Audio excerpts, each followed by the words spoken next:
Athens, a city of passion and philosophy, and at its heart, a museum with secrets dark and strange. Ancient high technology, sacred transcendental visions, a scourge of the seas, and a descent into the lair of a monster. Secrets hidden in plain sight, inside the National Archaeological Museum of Athens.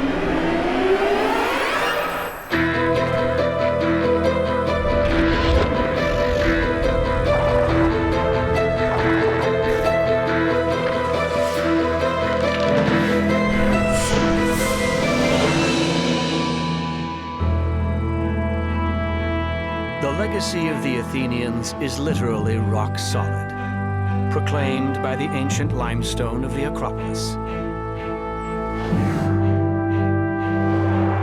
The world would be a very different place without Athens' contribution to philosophy, drama, and democracy. But in 480 BC, this legacy was nearly erased. The Persian Empire set out to destroy the city. And this, too, is written in stone.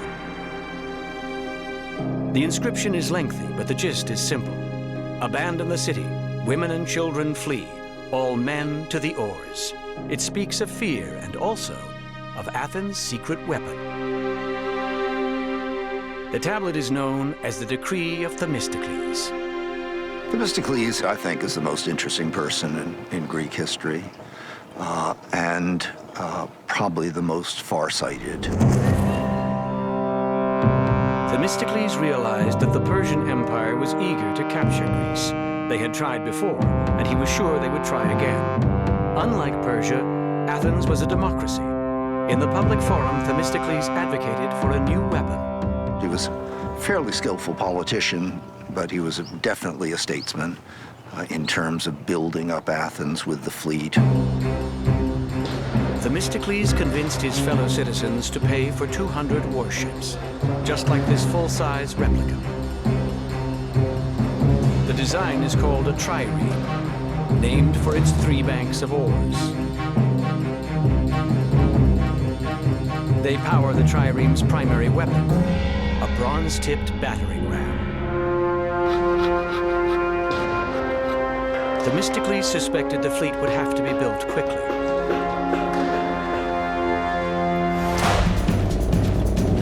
The Persian king Xerxes was determined to defeat the stubborn city-states. So they amassed this huge army and a fleet to go with it. Most of the Greek city-states had already either given up and gone over to the Persian side, or just submitted in every way they could. When the Persians attacked at Thermopylae, a few brave Greeks, led by the Spartans, dared to face them. The museum has arrows from this famous battle, which cut down the Spartan soldiers to the last man.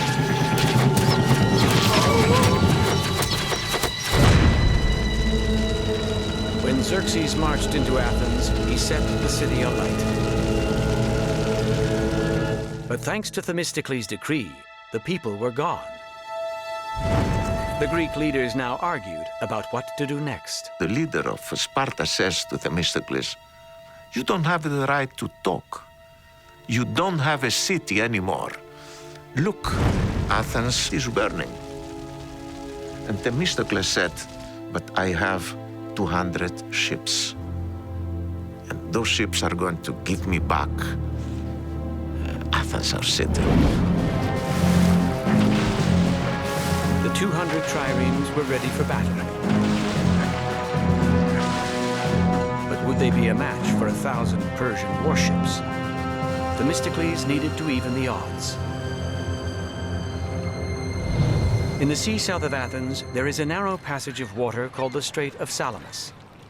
A tight squeeze for the Persian fleet, but a potential opportunity for the Athenians.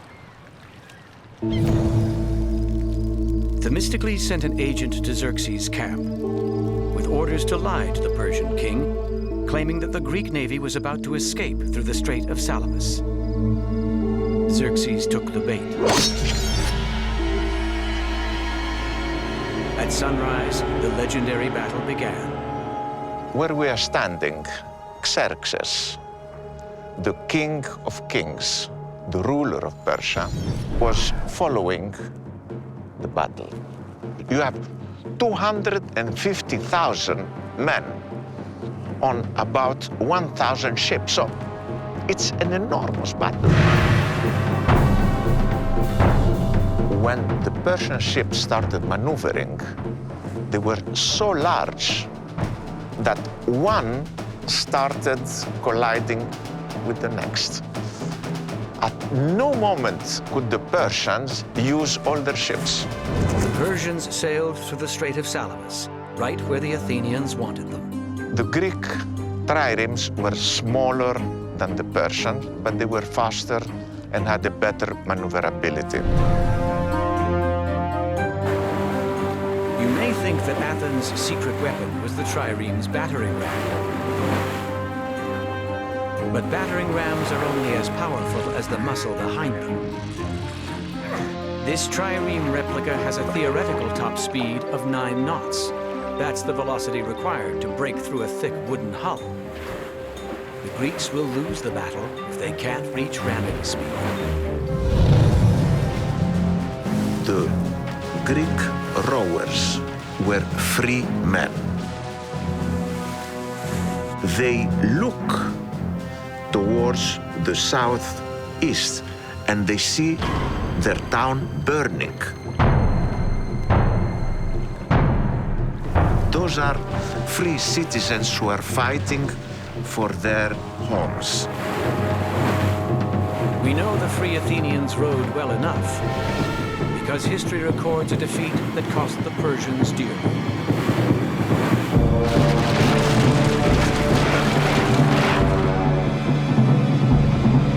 The battered Persian fleet sailed away, never to return.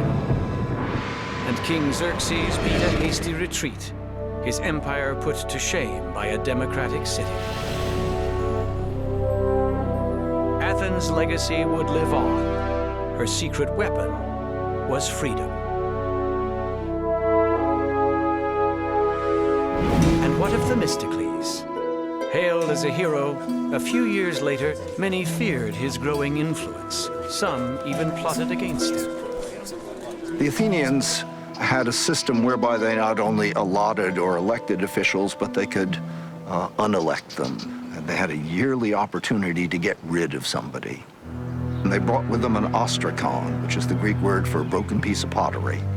And on that broken piece of pottery, they scratched the name of the person they thought was a problem. And the man with the most votes lost. And he was exiled for 10 years. And that was thought to calm down any anti-democratic leanings he might have. Themistocles' fate would be decided by a free vote. Free, but not necessarily fair. Recently, researchers discovered that on all of these ostraca, the name Themistocles is written in the same hand. The vote was rigged. It's either discouraging or encouraging to know that dirty politics go right back to 5th century Athens. And it's kind of the equivalent of the hanging chads in Florida that helped George Bush get elected. When the votes were counted, Themistocles was banished from the very city he had saved. Even a democracy strong enough to defeat an empire can be tarnished by those who would subvert it from within. Next on Museum Secrets, the man behind the golden mask.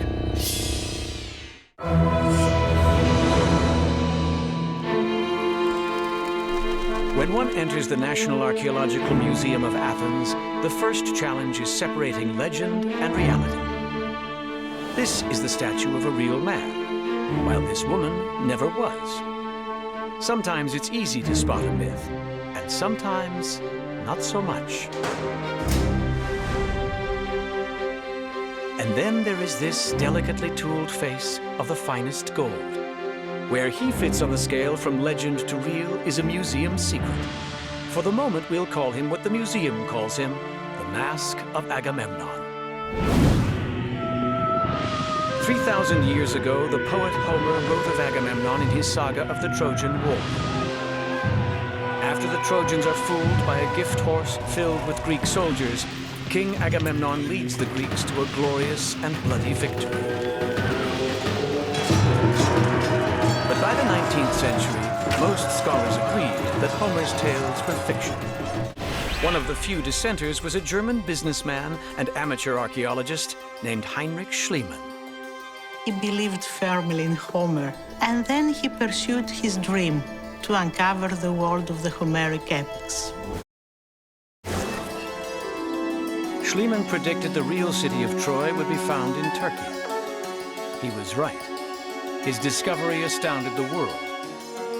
But as he dug deep for Trojan artifacts, he destroyed more recent layers. Archaeologists were horrified. Then he made off with Trojan gold, after using it to dress his wife up as Helen of Troy. In February 1874, Schliemann actually proceeded to use the same illegal stratagem that he had used at Troy in 1870.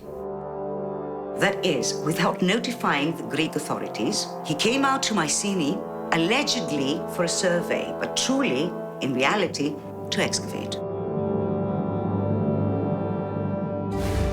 Schliemann went to Mycenae to prove that the hero of the Trojan War was just as real as Troy itself. Mycenae is where Homer said King Agamemnon ruled. We're now approaching the main gate of the citadel of Mycenae, built in the middle of the 13th century. It's one of the few landmarks that remained standing throughout Mycenae's history and became its trademark, of course.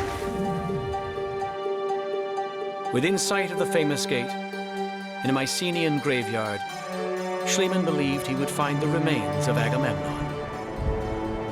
So now we're inside grave circle A, the grave circle that Schliemann discovered in 1876. All the shaft graves were maximum depth, about 4 meters. They built the burial chamber at the bottom of the shaft, and in some cases then they would post a funeral stele to mark the spot. These grave markers, now in the museum, hinted at treasure underground. Schliemann began to dig. Whenever he saw a later wall, then, he just demolished it, as he did at Troy. He demolished it and went down to the prehistoric levels, if he recognized them. Horrified by Schliemann's methods, the Greek government assigned him a minder named Panagiotis Stamatakis. Stamatakis, of course, who had different instructions and came from a different school of archaeology, or from a school of archaeology full stop, tried to oppose that. And next morning, he would arrive at the site, and the wall, or the building, gone. Stamatakis had to accept insult upon insult. Schliemann treated the man with utter contempt. He described him as an insignificant Borg government clerk who was bent on impeding Mr. Schliemann's pioneering researches for the greater glory of Greece. Before long, as at Troy, Schliemann's unorthodox methods produced stunning results. There is a bull's head wrought in silver and plated with gold. There is the golden lion heads, golden masks, precious rings and objects, one after the other. Then Schliemann announced he had found the death mask of Agamemnon. Not an artist's depiction of a legend, but the real face of a real man. In ecstasy, he said, he lifted the gold mask and kissed it. Schliemann received acclaim for proving Homer's Agamemnon was fact, not fiction. The mask took pride of place at the museum amid other treasures of Mycenae. But for some modern scholars, the mask of Agamemnon has become the focal point of doubt. They ask, why does it look so different from the other masks? Why is it the only mask with facial hair?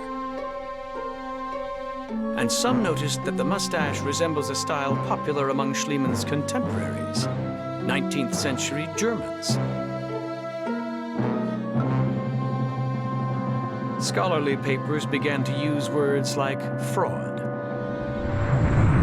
But then, as the reality scale tipped from real to legend to fake, researcher discovered the unpublished diaries of Schliemann's minder, Panagiotis Stamatakis. A man with no reason to bolster Schliemann's reputation, he says he watched as Schliemann unearthed a mask of gold more beautiful than all the others. Stamatakis' diaries offer us an eyewitness, which we don't have until now. We know now that he was there, he saw the mask, and he described it. So there is no way that this is a forgery. Today, researchers believe the mask is actually 300 years too old to belong to Agamemnon. With his reckless methods, Schliemann had dug up the wrong king. But that's not the end of the story. This is Schliemann's home in Athens. It's decorated with the symbol that has become synonymous with evil. The swastika is an ancient design that Schliemann noticed on artifacts he found in Troy. After his discovery, some influential Germans came to believe that the Trojans were a white race that was the source of the German bloodline. Homer's legend of the Trojan War became mixed up with bits of history.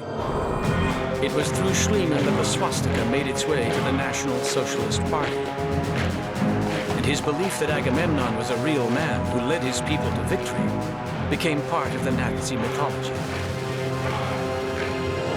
And so our tale ends with a caution. Bad things can happen when legends are tangled up with history. Up next, the secret of the labyrinth.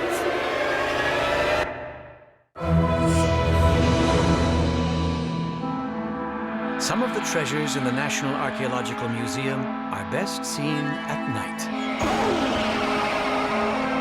In the dark, one may discover terrifying creatures, like this one. Half man, half bull, all monster. This is the original genetically modified supervillain, the Minotaur. He lurked in a dark labyrinth below the palace of King Minos. All who tried to slay him got lost in the maze. The Minotaur vanquished them and consigned them to the pit of his stomach. But then came a hero named Theseus, whose clever girlfriend Ariadne made him bring along a ball of thread. Theseus killed the Minotaur and followed the thread back into the light. Of course, the Minotaur and his labyrinth are just a dark fantasy. Or are they? In 1900, on the island of Crete, archaeologists unearthed this vast ruin. This complex maze of passageways reveals an ancient culture with a fascination for bulls. When the Minoan civilization was uncovered, one of the things they did find were scenes of an elaborate form of bullfighting, where acrobats, young men and women, would taunt and jump over the back of a charging bull. And I don't know if you've ever seen a Portuguese bullfight, but that's how they used to do it in Portugal as well. Amid the ruins, archaeologists also found evidence of a religious cult that worshipped bulls as a powerful deity. So while Minoans baited bulls, they also feared them. We know now that the ruin is a palace, not a maze. But it certainly looks like one. It was so complex and so big, particularly for that time in this part of the world, that it may have given rise to the concept, the idea of the labyrinth. Certain ancient maps pinpoint a labyrinth just 60 kilometers away. And if you think it might be worth finding out if the labyrinth is really here, you're not alone. The labyrinth goes back a long way. It goes back to basically almost before Greek sources. Archaeologist Sandy McGilvray intends to find the labyrinth and unlock its secrets. McGilvray has made contact with a man who claims to know just what he's looking for. Hello, Michel. Local guide Michel Fournier. Bonjour. Tu parles français? Oui, oui. At the beginning, it was natural, and afterwards, it was used as a quarry. This is what is now the labyrinth.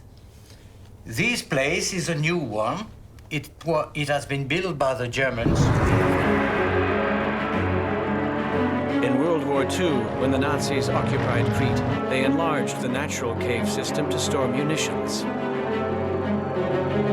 In '62, 4 young people from the Messara went inside to take some bombs. But they made an explosion inside and they died inside, in this place.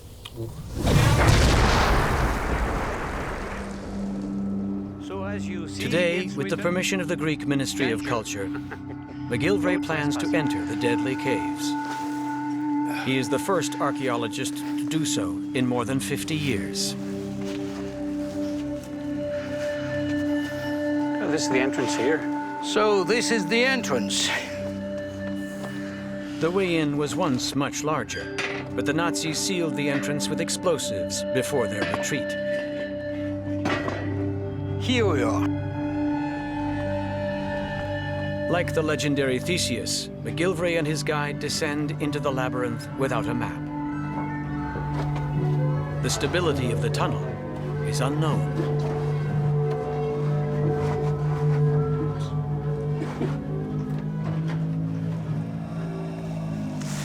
Oh my God, this is wild. Unlike Theseus, McGillivray didn't bring a ball of Ariadne's thread, but he will feel the presence of a monster just the same. What? In these places, the Germans were stocking the munitions, and we have still some bombs here. That's insane. How many of these Nazi shells are live? McGillivray and his guide don't stick around to find out. They venture deeper into the labyrinth, where their lights reveal this. Threads on the tunnel floor. Recently, someone else has been down here, recreating the myth of Theseus and the Minotaur. Why would anyone, other than an archaeologist, risk his life to come here?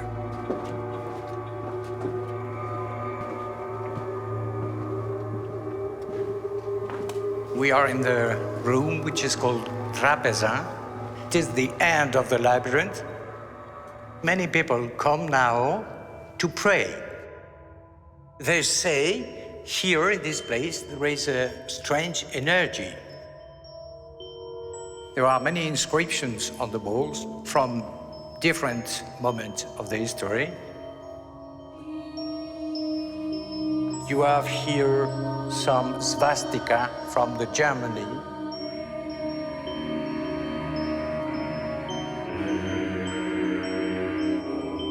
But you have also some things which are from the Middle Ages. Mm-hmm. We don't know exactly what it is at the moment.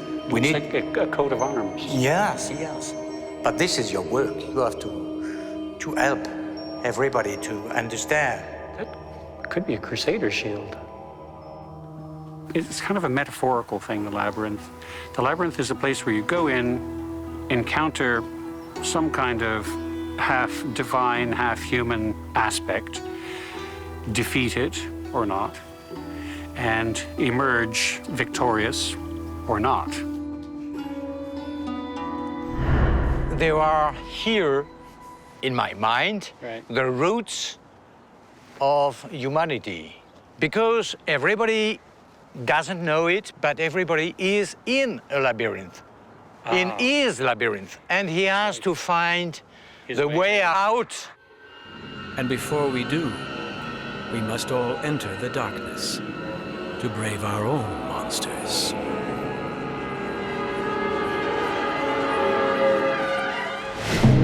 Up next, the secret of stopping an arrow.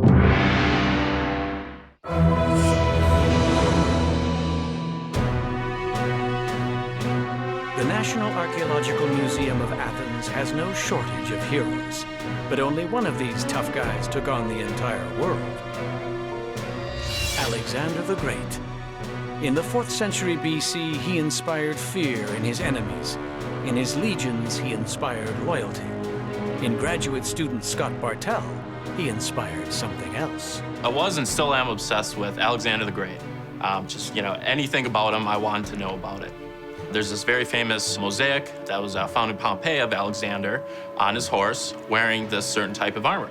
And it wanted one. You know, I wanted what Alexander wore. And so, you know, I just started looking into it, and, you know, looking into every possible source that I could find, you know, from very amateur historians to the well-known ones. Hollywood epics depict Greek warriors wearing armor of bronze, including this hunky Alexander. But when Scott and his professor Greg Aldrate probed deeper, they uncovered something quite different. People referred to it either as the line of thorax or just simply linen armor. Alexander wore armor made of linen?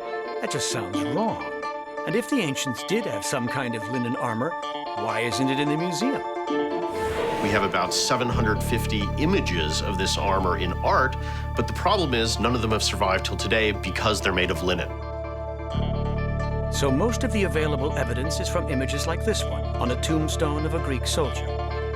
His armor looks like it might be made of cloth, but that doesn't prove anything. Scott and Greg wanted to find out if linen armor would really work. They started by sourcing the same raw, unprocessed flax that weavers used in Alexander's time. This is a drop spindle that I've got attached to some flax, and I am spinning this into thread. This is what the ancient Greeks would have used. So we wanted to sort of replicate all of the ancient practices to get the most authentic linen that we could get. The team wove thread into cloth. They were well aware that one layer would afford no protection. What about many layers glued together? The ancient Greeks might have thought of that. But did they have a glue that would do the job? For glues, we eventually settled on two types of glue that everybody in the ancient world would have had access to. One made out of rabbit skins, rabbits are everywhere, and one made out of flax seeds. And we're gonna lay the other layer on top, press them. Built up layers by laminating them together, so by gluing them together. And that's what forms armor. They made bronze arrowheads, too, of the precise weight and dimensions employed by Alexander's legions and his adversaries. Today, Greg and Scott and some fellow students will take the armor and arrows out of the lab. In a few moments, they'll know whether their theory is sound or has holes in it. What we're setting up here is we have a test patch of our laminated layers of linen. And fortunately, the laws of physics are the same now as they were 2,000 years ago. So if we shoot an arrow with a certain force at something, at a certain material, we know it'll go through or it won't.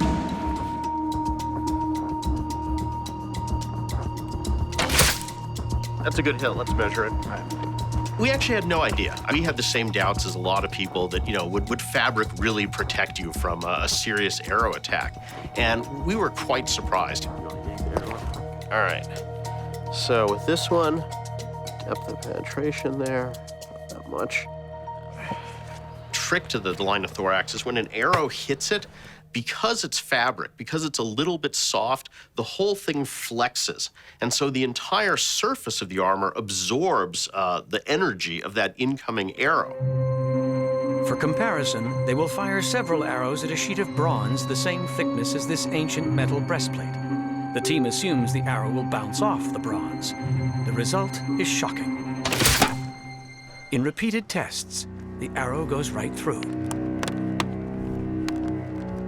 The difference is that the linen suit of armor would have only weighed 1/3 the weight of the bronze armor. Nobody wants to wear bronze armor in the hot Mediterranean sun. It bakes you, whereas linen stays cool. At Scott's insistence, there will be one final test. In addition to the test patches, he has constructed a complete linen breastplate. And if you think the vivid colors are creative license, they're not. On this soldier's tombstone, ultraviolet light reveals that bright colors were all the rage in ancient armor. We're not sure if Scott is putting on a helmet for extra protection or because of his obsession with Alexander the Great. It may be a little of both.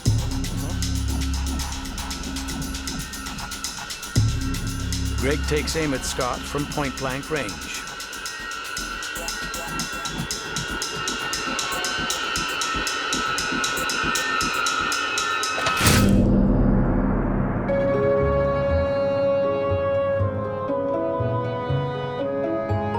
How does that feel? I didn't feel anything. How far did it go in? Enough. Enough? That was half. Yeah. And so we know that Alexander himself, I mean, one of the greatest conquerors of the entire ancient world, chose to wear this sort of armor. It was highly effective. It would stop pretty much any arrow attack that you would encounter on an ancient battlefield. So Hollywood warriors may look great in bronze, but they wouldn't last long on a real battlefield. By physically making something, having it in 3 dimensions, to feel its weight, to experience how it moves, can tell you information that maybe is lacking in the ancient sources. You can run faster, you can run for greater distances, sneak up on the enemy. And this is, sort of one of his greatest strengths, is that he just surprises his enemy. So they think he's going to arrive, in a week, and he gets there in 3 days. I'm tempted to think that this kind of armor does partly at least explain his success. I never really doubted it. I always had confidence in it. I thought if Alexander wore it, he certainly knew something about warfare. This stuff had to work out. And that's why history's greatest tough guy trusted linen with his life.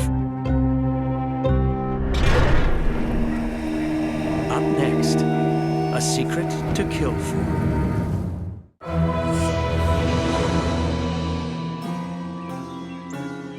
The ancient Athenians cared so much about our next museum secret, they slaughtered innocents to protect it. It is a secret lost to history, and yet there are still a few remaining shards of truth waiting to be put together. This restored tablet is just one piece of a larger puzzle. It shows men and women with torches and vessels on their way out of Athens to the religious sanctuary of Eleusis. Every year for 1,000 years, Athenians came here to take part in a celebration. The celebrators would come here and gather in this courtyard. They would have performed dances along the way. We know that Plato danced here, and Pythagoras, along with a who's who of ancient Greece. You can see here where the natural bedrock was carved away in order to accommodate lots and lots of visitors. It's here that we can begin to think about what actually happened when people were initiated. The initiation was the secret part of the Eleusinian mysteries. You either participated fully, or you didn't come near. We know, for example, of 2 teenagers who were caught trying to spy on the ceremony, and they were punished as a result by being thrown off of a cliff.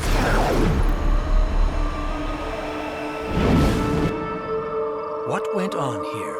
What was so important that Athenians were willing to kill to keep the secret? Some believe the mysteries involved dark rituals. Some whisper of orgies. But little is known for certain except this. Priests gave the initiates a kind of mead called kykion. Kyonες είναι πρακτικά το κέλυφος για όλο το μυστήριο των Ελευσινίων μυστηρίων. Neurologist Dimitris Kontouris believes kykion was made with a local strain of barley, which can be infected by a fungus called ergot.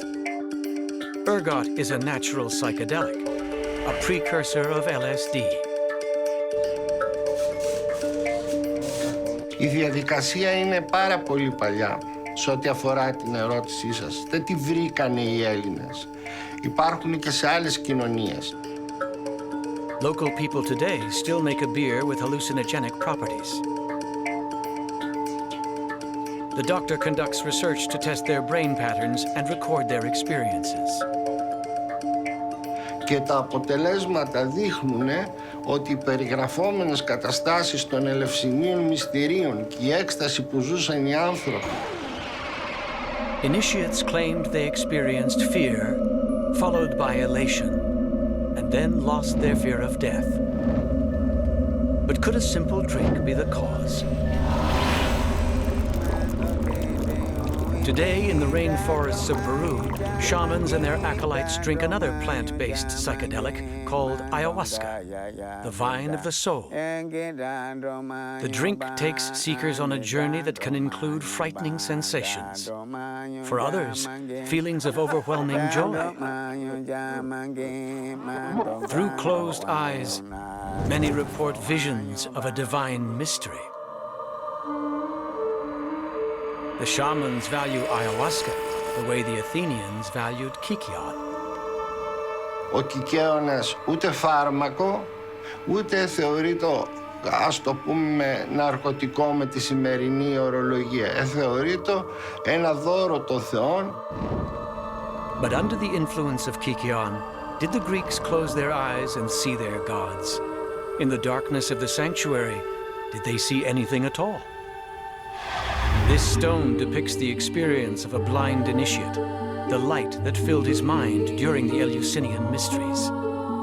Did Greek philosophers and mathematicians make breakthroughs simply because they were smart? Or did they learn to think outside the box with the help of the Eleusinian mysteries? State-sanctioned, mind-blowing experience. Up next, the secrets of ancient high technology.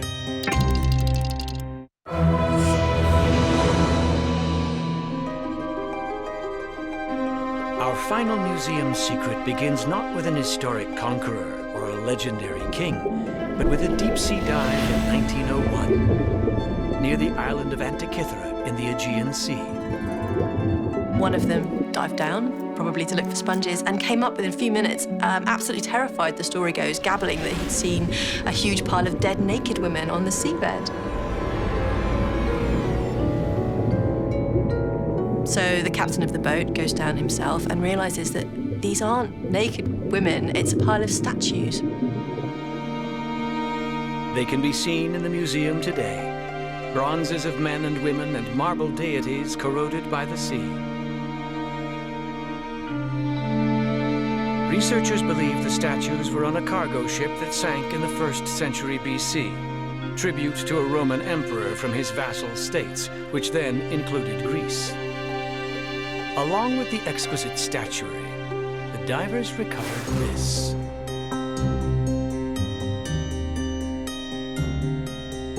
Its corrosion clings tight, obscuring form and purpose. The secret is, what is it? It's been under the sea for 2,000 years and it shows. It's corroded, you've got all of these sort of layers of limestone that have built up on it. Inside, it's like the inside of a clock or a watch. You see these very modern-looking gear wheels with their pointed teeth. You can see tiny letters of ancient Greek inscribed on it, sort of cramped lines of lettering, pointers, things that should not have been on something from ancient Greece. Many historians believed the Greeks lacked the machines to make it. Some people thought its origins must be extraterrestrial. The enigmatic artifact was named the Antikythera Mechanism. One man took practical steps to find out what it was and how it worked. Michael Wright was a curator at the Science Museum in London. To better understand the mechanism, he decided to build an exact model. The work would consume him for the next 40 years. In 1987, he was allowed to X-ray the original. He captured images of discrete slices that revealed details never seen before. It's very small to contain as much detail as it does. And the more you look at it, the more detail you see in it. You can even see the makers setting out marks in places. It's almost as though you can see his fingerprints on it. There is relatively little difference between the hand tools of the present day and the hand tools that survive from Hellenistic times. The part that everybody wonders about is the cutting of gear teeth. People seem to imagine that making a gear wheel must involve some sort of clever machinery, but it's not true. I just use a file to cut the teeth.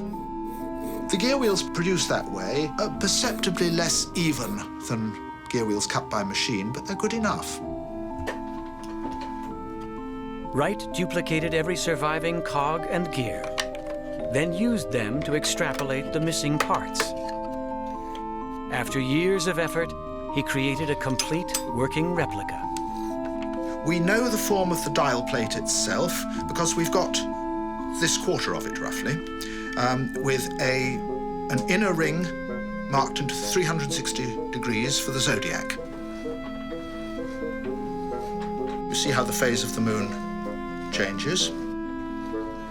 I say this instrument was essentially a portable planetarium.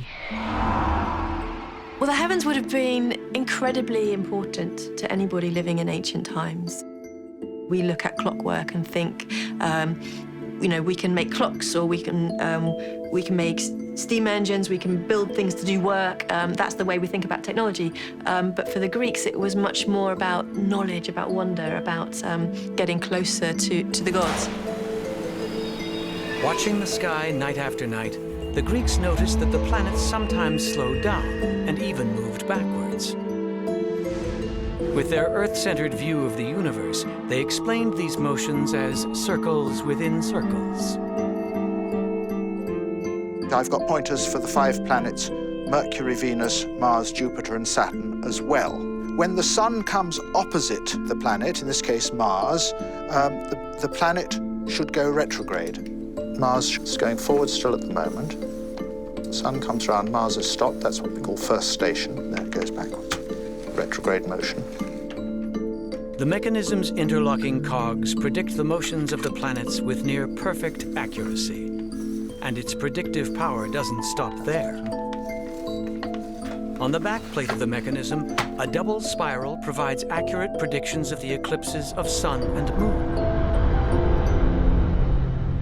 An ancient mechanism pulled from the deep reveals the depth of early Greek technology. It does make a difference to our perception of the civilization of that time. And I'm very happy that we have that better insight. Even though the Greeks did not discover the true map of the solar system, their Antikythera mechanism makes accurate predictions anyway. Surely this is a testament to a brilliant civilization. Even when they had it wrong, they got it right. I think what the Antikythera mechanism tells us is how much we don't know about the ancient world. And it just makes you wonder, what else is there? You know, what else is languishing in a shipwreck at the bottom of the sea? For every mystery we reveal, far more must remain unspoken. Secrets of the human spirit and of the human heart, hidden in plain sight at the National Archaeological Museum of Athens.